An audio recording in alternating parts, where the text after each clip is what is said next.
there was growth in the number of women participating in politics from 2 in the 1964 Parliament. The 1966 Parliament had 4 ministers who were female, to 18% in the 1995 after the Constituent Assembly. So from 18%, the number of women participating in Parliament at least has grown, and someone will distribute a table for you to see, because of that affirmative action that was deliberately created, not only to domesticate the Beijing platform for action, but also to ensure that women in Uganda participate fully.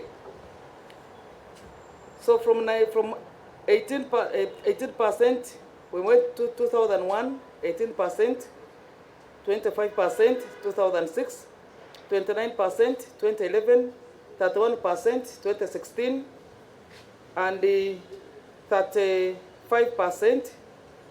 2020, and thereafter there was stagnation and a reduction came in 2020.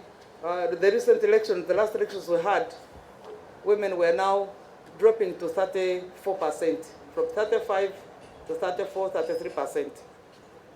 So this stagnation gives an indication of many things. One of the things is that there is now a backlash. A backlash is not only reflected in participation of women in parliament or in politics, it is also on the gains made for women's human rights. I am sure you know about the Charter on Human Rights and the Rights of Women, which is at the regional level on the African scene. And Uganda, being a member state of the African Union, signed and domesticated it. But this backlash has now given us another indication. And now we went deeper to establish why the backlash. One is that where the provision indicated that women could be given a starting point of 30% and also get an opportunity to participate on the open seat. Now the creation of affirmative action gave an impression that women have their own seats, and therefore the open seat is a no-go zone. This perception is one of the violences we need to address in politics.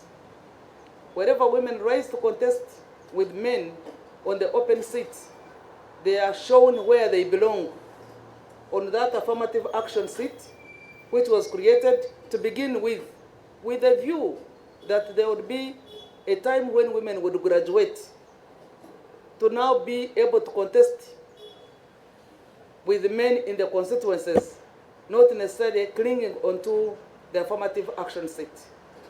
I have heard from the media and from many people in the constituencies discuss why some women have clung onto the women's seat, and why don't they go and contest.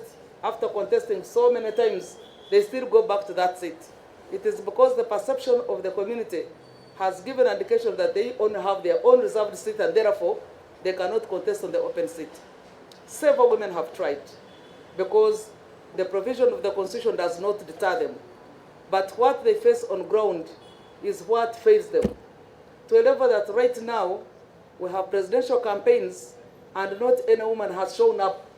It is not that they are not interested, it is not that they have no capacity, it is because the ground appears hostile.